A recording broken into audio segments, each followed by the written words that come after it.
Don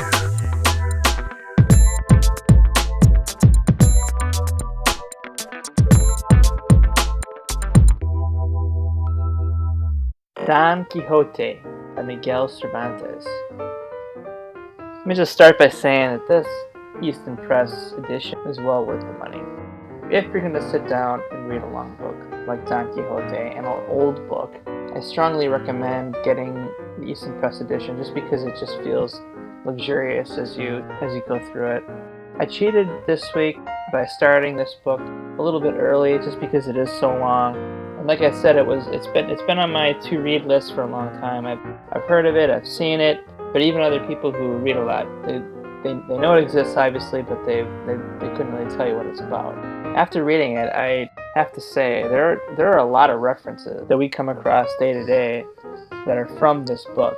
Originally published in 1605, it's very old, but it almost reads as like it's the first Dumb and Dumber, with Don Quixote and his faithful squire Sancho following around the countryside. It's almost like a blind leading the blind kind of story. Obviously, Don Quixote is an old man who goes crazy after reading too many books and decides he's going to go out and become a knight and to fight evil all around the countryside. And he ropes in his neighbor Sancho Panza, who gets his donkey the Gray, and follows him around as he gets beat up all over. With the exception of the Bible, this book is probably one of the most circulated in history. Originally written in 2 parts, I must say I probably like the second part better. Probably the most famous part of the book is when Don Quixote fights the giants, or windmills. You always see references to crazy people chasing windmills, and that's the shout out to Don Quixote. Actually, that's kind of one of my least favorite parts of the book, and the reason I think that it's the most famous is because it happens very early on. Don Quixote's riding along and he sees a bunch of windmills, and being the crazy guy that he is, he levels his lance at them and says that there might be giants, and tears after them, and doesn't end well. Which, funny enough, that's where They Might Be Giants gets their name. It's a Don Quixote reference. He says, they might be giants. And Sancho Panza's chasing after him, saying, they're windmills, my lord. And after Don Quixote gets thrown from his horse, he says, oh, they must be enchanted. So anytime he can't explain anything, it's always enchantment. When most of the time, it's just the villagers and whoever else messing with him. The reason I think this is the most famous part of the book is because I think people get that far into it and stop, which is actually a shame because, like I said, I think the best part of it is later on. One thing about Don Quixote that's a little bit endearing is that he chooses to see the world around him a certain way. Everything he runs into is like an adventure, and his mind is to save his honor. And he gets into some pretty funny predicaments.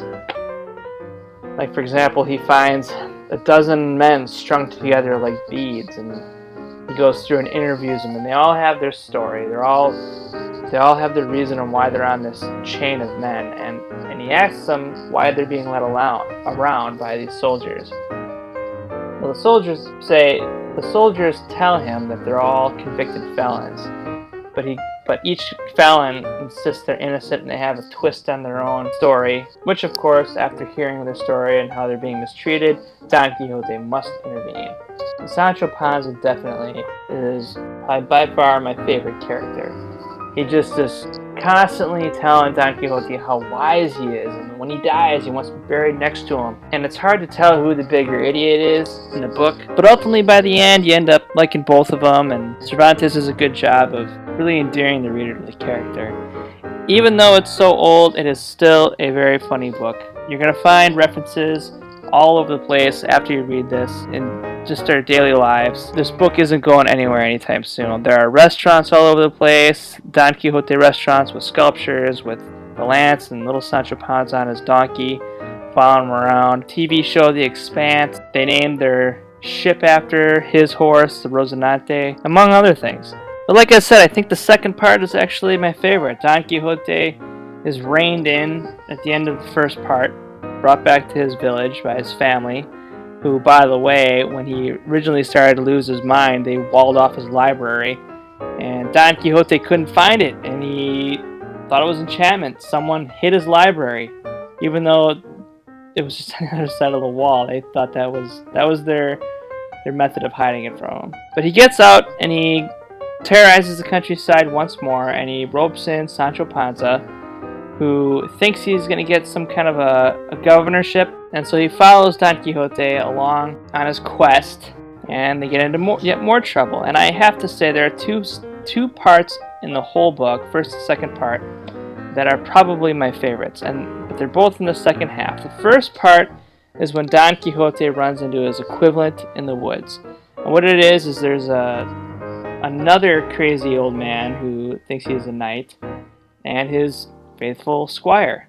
And so there's a part where they're talking in the woods, and there's one section that's called The Two Squires, where Sancho Panza sits down and has like a snack with the other crazy knight's squire, and just their interaction is just priceless. Then also later on they run into a duke who is just so entertained by the pair. He orders everyone to just go along with all the craziness that's happening around him, which there's a lot, and then he grants Sancho a governorship, but also sends along someone who's supposed to record everything, because he just has to know how Sancho runs this tiny little area. And how he ends up running his court is genius. Probably my favorite part of the book. I just couldn't say enough good things about this book. And the illustrations on this one are like sketches, but they really bring it to life. And I must admit, even though it's a crazy long book, I was a little bit sad to finish it. And of course, there isn't going to be any more because it was written hundreds of years ago. So, that being said, I strongly recommend the Easton Press. It'll look good right on your shelf. It's well made, it'll last a long time. And like I had said, this specific one has footnotes all through it, with the footnotes at the end of the chapters and clarifying a little bit of the dialogue that we may not understand, seeing as how the book is actually really old, and some of the references are from that time period, which I appreciated. Down below, I'll post a link to where you can get this specific edition, and also a link to the audiobook, which if you don't have an Audible account is free for your first download. I strongly recommend checking it out. Let me know in the comments what you've thought of this book, if you've read it. Week 1, one book down, 51 more to go. Thanks for watching.